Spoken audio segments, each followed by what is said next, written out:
While sitting there and listening to the presentations, I was debating with myself, do I ask this, do I comment this or not? And I decided to do that. I will do this with a lot of respect, but also trying to be as clear and honest as possible. And I wonder, is there room to change the direction and change the path of what was presented by the Deputy Minister in terms of the built environment ahead?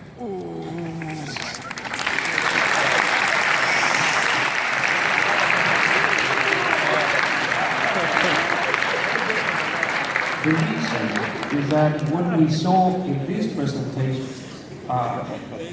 it's not nostalgically looking at architectural languages of the past, but learning from very concrete lessons in how to domesticate the environment to create right places to live. It's not the facade, it's the footprint, it's the proximity and the shading of the streets, it's the choice of materials.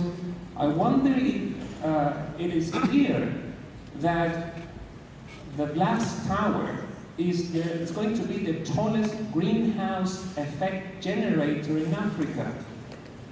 So the question is, or maybe more than the question, is to comment and reflect.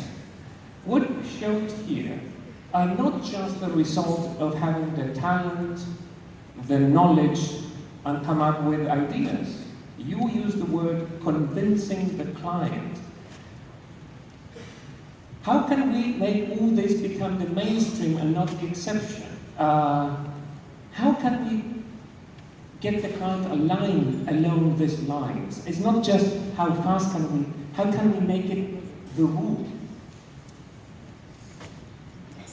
Again, history. You have to question why one part of the world will be building huge roadworks when elsewhere in the world the lessons have been learned. In Boston, the Big Dig, the road of the 60s has been ripped up, tunnel, Green Park, higher values, greater mental health, less crime. In Seoul, we've seen motorways removed, made into parks. The city doesn't freeze, it's liberated. The same in Madrid. We see a road network which was built in the 60s. We see China, when I first went there, you looked on a road, it was a sea of bicycles. Then it's a sea of cars. And now I go there, and everybody's scratching their head how to get the bicycle back.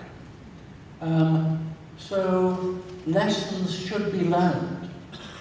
And the lesson that sprawl, motorways, building motorways for something that's already extinct, like a dinosaur. It's the same mantra. We have to learn the lessons.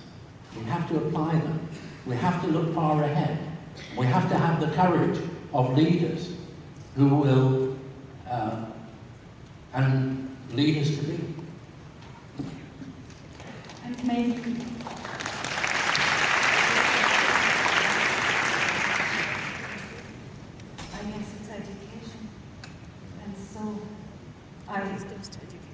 I was also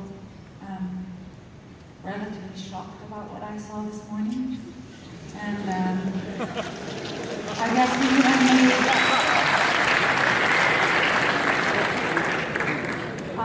made a different lecture had I known that this was the introduction presentation.